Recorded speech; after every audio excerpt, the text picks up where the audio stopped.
Hi guys, so today's video is going to be my June TBR. I'm just going to jump right into it. I'm going to start off with a couple books that many of you likely already know that I'm going to be reading this month because they are this year's read-along books. I'm doing a reread of the Cosmere books by Brandon Sanderson and a reread of the Witcher series by Andrzej Sapkowski. So I'm going to be reading book 3, kind of. The Witcher series is a little confusing with its reading order, but book 3 of the Witcher series, which is Baptism of Fire. And then also my favorite book of all time, The Hero of Ages by Brandon Sanderson. This is the 3rd book in the Mistborn First Era trilogy, so it wraps up that original first 3 books, and it is, I love it so much that I wasn't sure I'd be ready to reread it because it's very emotional for me. It's so emotional for me, and I'm not a crier. I don't cry when I read books. I didn't cry even when I finished this one, but I'm scared I'm gonna cry when I read it this time because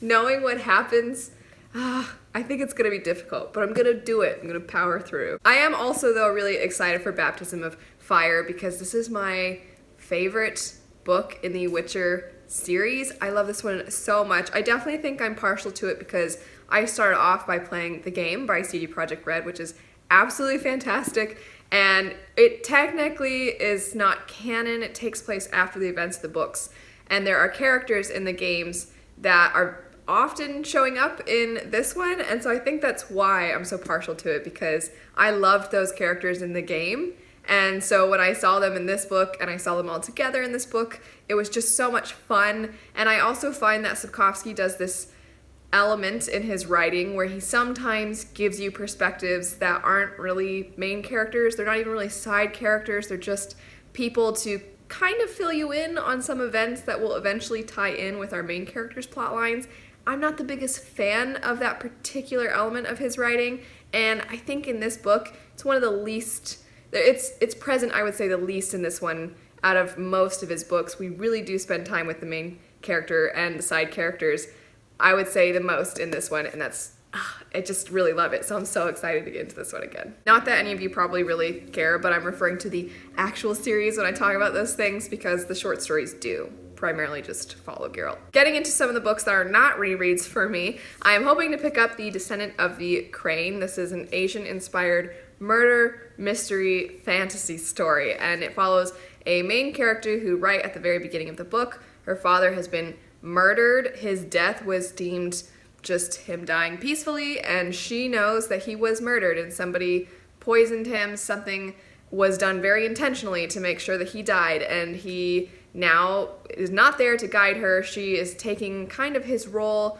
She's having to step into shoes she's not really ready to fill, and she's also trying to convince the populace at the same time, hey, my dad is dead because somebody murdered him. Sticking with YA, I'm also wanting to pick up Ever the Hunted. This is a young adult book that came out a while ago, but it also is about a girl whose father dies, but it's not a similar premise really at all. She's a tracker, and the environment and just the idea of having to be in the wilderness is definitely a big part of this story from what I can tell so far.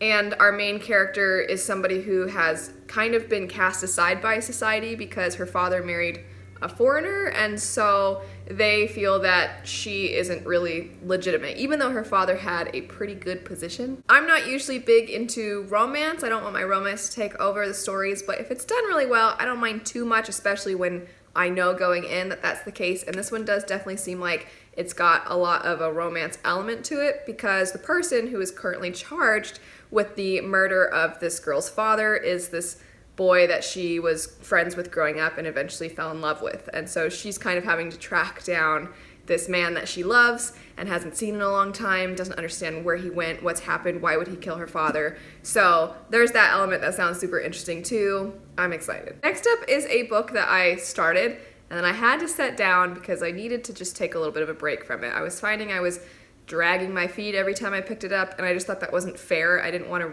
go through the book just bitter because then it's not fair to the author when you're not having a good reading experience and you push through, and you might have enjoyed it had you just read it when you're in a better mood. So that book would be The Blade itself by Joe Abercrombie. To be fair, I don't think that I was just having some bad days and that's why I wasn't liking it or something. It wasn't that. I'm not that far in, maybe 20-25% of the way through it, and I just don't care right now about anybody. That of course is likely to change because there's still a lot of story left, and it's very common in adult fantasy to take a while to get to know the characters. I just feel like I'm not getting to know him, and there's one guy I don't want to get to know because he's just such a butthole and I don't like him, and so that guy, I guess maybe I'm hoping he'll be one of those love to hate characters. And then there is a character that a lot of people really, really like named Glokta, and that guy is definitely the most interesting, I think, and he's the one whose internal thoughts you get the most. If you watched my vlog when I had been reading this, I find sometimes the amount of internal dialogue we get with him versus the other characters is almost jarring. It's not like I'm sitting there seeing his internal thoughts and being like, oh, what's happening, or something like that. It's a lot with him, and I think it's supposed to show that he almost is like two different people. Next up is a book I know a lot of you are really excited for me to pick up because you voted for it when I did a video talking about some popular books I haven't read, and that would be The Lies of Locke Lamora. I was planning on picking this up earlier, but I think I had to wait to get it from my library. But I know a lot of you just sing its praises and think it's one of the best books. I've heard it's got a great friendship, that it's a very good contained adult fantasy, because a lot of adult fantasy gets so into its world, and look how many cities I've created and how many politics and things like that, and this one does a good job of just, here's this one city, let's explore it. I did a similar video but for books that could be read by younger ages that are also popular I haven't picked up yet, and you guys voted for Percy Jackson with that one.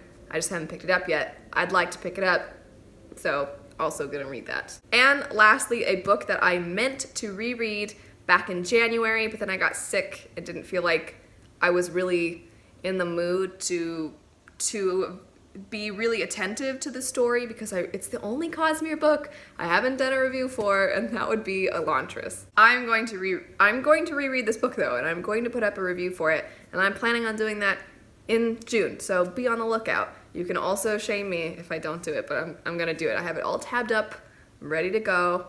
I'm pumped. Anyway, that is quite a few books for my June TBR, but I'm very excited to get to these. I'm definitely really excited to get to the books that you guys have voted on because I want to talk to you guys about them. But anyway, let me know what you're planning on reading in the month of June. I hope you're all having a great beginning to what is almost summer, and I'll see you all later. Bye.